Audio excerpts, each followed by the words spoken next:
Alors, salut à toi et bienvenue dans cette vidéo. Donc, je vais t'expliquer en fait pourquoi ceux qui conduisent des voitures, ceux qui ont un permis de conduire, mais ceux qui aspirent à avoir un permis de conduire, ne devraient pas en principe avoir peur d'investir parce qu'ils pratiquent en fait la même méthodologie dans leur vie chaque jour. Donc là, je suis en train d'aller comme ça au chantier pour négocier et pour parler avec le technicien qui va s'occuper des travaux de l'appartement que j'ai acheté. Voilà, je vais t'informer au fur et à mesure un peu de quelques étapes dans l'appartement, si ça pourra t'inspirer, il n'y a pas de problème. Le but en fait, c'est uniquement de partager avec toi. Donc, alors, de quoi est-ce qu'il s'agit? Là, tu vois, je suis en train, écoute très bien la vidéo et s'il te plaît, tu pourras la partager avec des gens qui ont peur d'investir et qui conduisent déjà une voiture. Vraiment, partage-la avec ceux qui ont peur d'investir, ceux qui ont peur, que ce soit l'immobilier, la bourse, l'entrepreneuriat, les gens qui ont peur là et qui conduisent des voitures. Il faut leur partager la vidéo, bien qui aspirent à conduire une voiture. Alors là, tu te rends compte que je suis en train de me déplacer. Je suis en train de me déplacer, je suis en train d'aller vers un objectif. Et une fois que j'aurai atteint cet objectif, tout ce parcours en fait que je vais faire sera derrière moi. Ça veut dire quoi concrètement? Pour pouvoir aller vers cet objectif que j'aimerais atteindre dans quelques minutes, il a fallu que je puisse prendre une décision. Maintenant là, je suis en train de conduire cette voiture et il y a certaines choses que je ne peux pas influencer quand je conduis cette voiture. Devant moi, il y a plusieurs voitures. Je ne peux pas influencer le comportement des chauffeurs dans chacune de ces voitures. Derrière moi, il y a des voitures, mais quelque part, il y aura sûrement Carrefour, il y aura n'importe quoi. C'est des choses en fait que je ne peux pas encore voir, que je ne peux pas encore influencer. Parce que ça, c'est l'avenir en fait. Bon, maintenant, qu'est-ce que moi je peux contrôler? Je sais que j'ai un permis de conduire, une éducation en conduite. Et c'est cette éducation en conduite-là qui me permet de partir du principe que, ok, je vais m'en sortir, je pourrais arriver à destination parce que je l'ai déjà fait 1, 2, 3, 4, 5, 6 fois. Donc je pourrais le refaire 100 000 fois. Ça veut dire que, c'est ma confiance. C'est ma confiance derrière le volant. C'est mon éducation à l'auto-école qui me permet de dire que je peux arriver à destination parce que je crois en ma capacité à pouvoir conduire jusqu'à destination.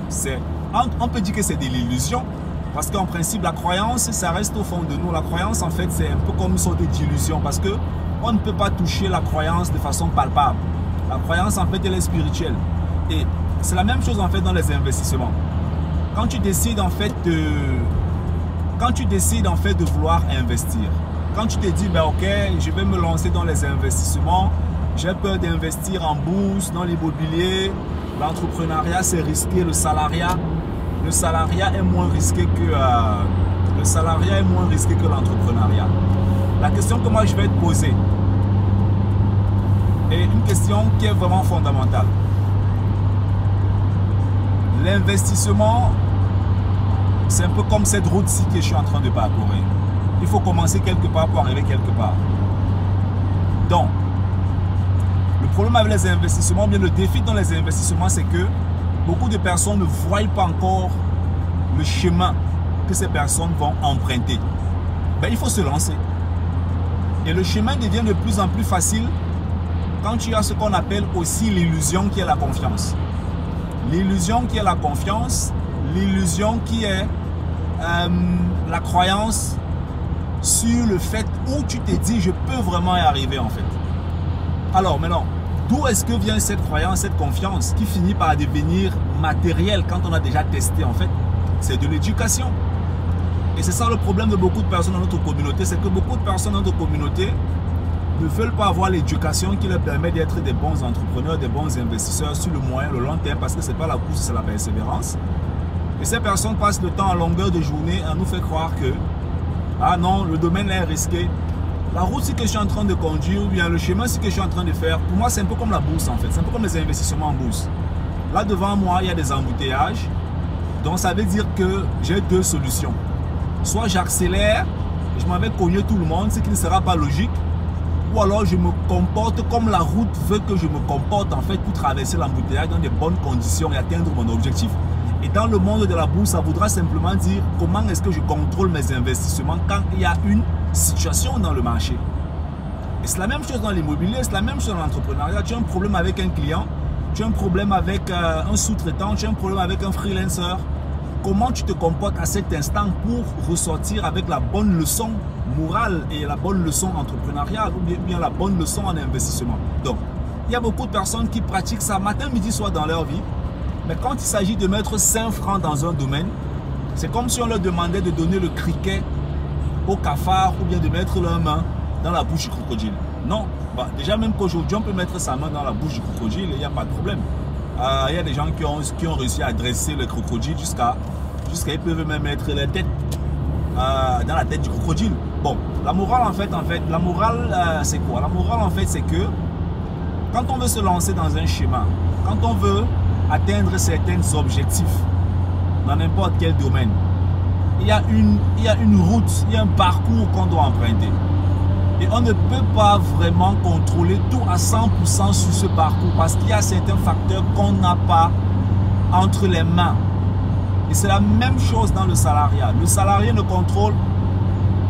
Dans le salariat, c'est même encore grave parce que dans le salariat, c'est encore grave parce que dans le salariat, tu contrôles au trop 10%. Le reste des 90%, ça ne dépend et ça ne dépendra jamais de toi en tant que salarié. Ça ne va jamais dépendre de toi. Quel est le salarié qui contrôle l'entreprise? Le salarié ne contrôle pas l'entreprise. Tout ce que le salarié contrôle, c'est sa capacité à pouvoir démontrer à son chef en entreprise qu'il mérite qu'on le paye à la fin du mois. C'est tout ce qu'il contrôle, cette capacité-là en fait. Parce que ce qui va se passer, les crises et tout, les problèmes, et ainsi de suite, ça ce n'est pas sous son contrôle.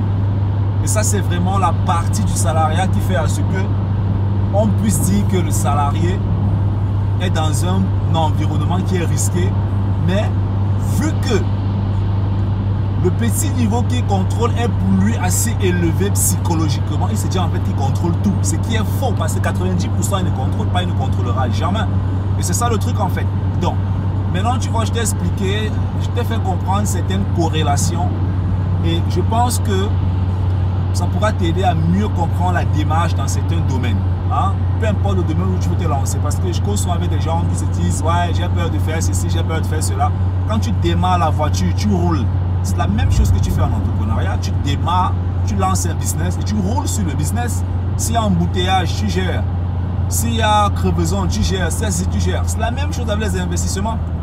Tu te lances. S'il y a ceci, tu gères. S'il y a cela, tu gères. Mais tu dois te lancer. Si tu te lances par la voiture et en poids mort, il y a des gens qui accélèrent des voitures en poids mort. Et c'est ça le problème. Donc, lance-toi, on est ensemble. Ciao, ciao.